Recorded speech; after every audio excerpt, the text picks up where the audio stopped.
Hey everyone, Manny Cabral here, aka Investor Manny, and I know you're wondering, what's this Investor Manny all about? Well, most places I go to, I'm always referred to as Manny the contractor. Manny is actually a real estate investor who happens to own a construction company. Lucky me, right? But we do everything from joint venture partnerships to house flipping, wholesaling, make big money for our money partners. It's all about real estate investing. That's where I'm getting my financial freedom from. It's certainly not from the construction industry. So anyway, in talking about that, I've got a new YouTube channel and it's Investor Manny. I'm going to be posting all kinds of great content out there, from our joint venture deals to buying and flipping properties to wholesaling. And today I'm going to talk a little bit about house flipping, and it's my 70% rule. So this is a rule that I generally use when I'm looking at a property that I'm going to flip. Now this is just a very, very small overview of how I do it. I'm going to have some really in-depth videos on house flipping and exactly how I do it. And I'm going to show you real examples of properties that I have done, how I found them, right down to my marketing. So stay tuned for all these great videos that I'm going to be posting on the Investor Manny channel. Anyway, let's head over to the whiteboard and we'll talk just a little bit about the 70% rule. All right, so here we are over at the whiteboard. But before we talk about the 70% rule, people are asking me, am I still actively buying properties? And yes, I'm actively marketing, buying properties. I've actually spent more money on marketing, changed it a little bit, changed my website, making it easier for sellers to download videos and pictures so I can present them with offers without going to the property. So we just closed on a property this week. We're working on another one right now. And yes, I'm actively out there trying to buy properties. That has not changed and it's not going to change for me. I'm going full force on it. Love real estate. I know the market's changed a little bit, but prices are strong because there's not enough product out there. And we may go into a little bit of a dip, but I think we'll be out of it pretty quickly. Anyway, enough of that. Let's talk about the 70% rule and what that is. So basically, 70% rule is a number that I use to put an offer on the property. And here's how I come up with it. So number one thing we're going to talk about is ARV. And ARV is your after repair value. And what is that? That is what the house is going to be on the market for. That's what it's worth. In order to get an after repair value, you got to get comparable. So if you're not an agent, work with an agent that can get after repair value comps for you. And you got to be very careful with comparables because they are not all comparable. Make sure you're looking at same bedrooms, same bathrooms, square footage, same area. It can't be 15 minutes out of that target area because that's not a comparable.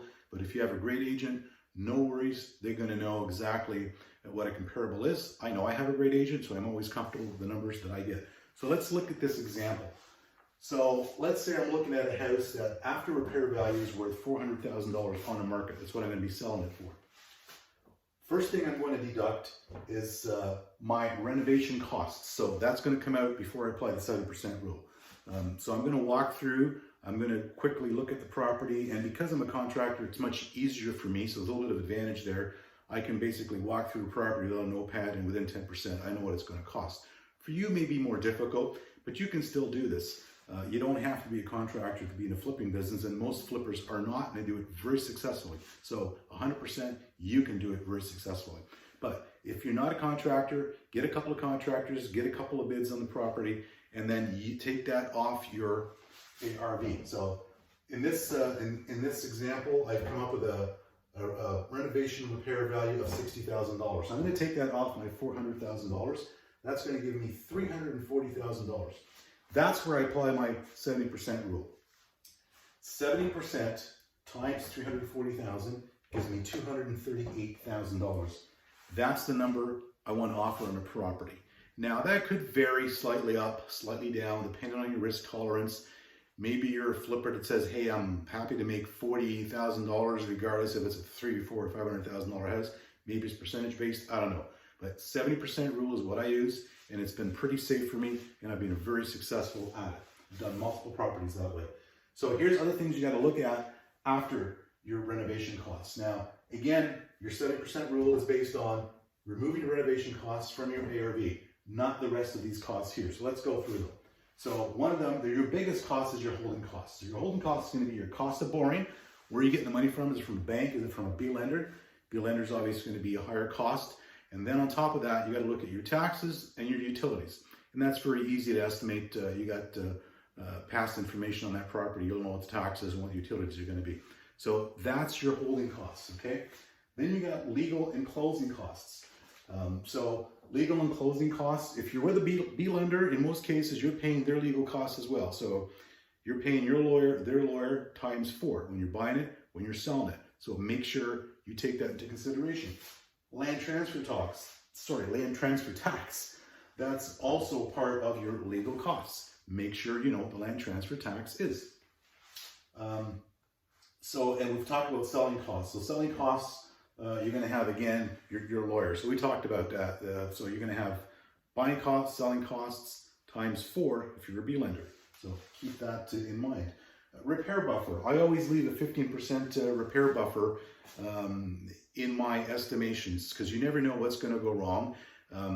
We haven't had many issues, but you know what? Not everything goes right all the time. When someone tells you they're going to teach you how to do a flip and you're going to be on time and on budget every single time, it ain't going to happen. So don't believe it.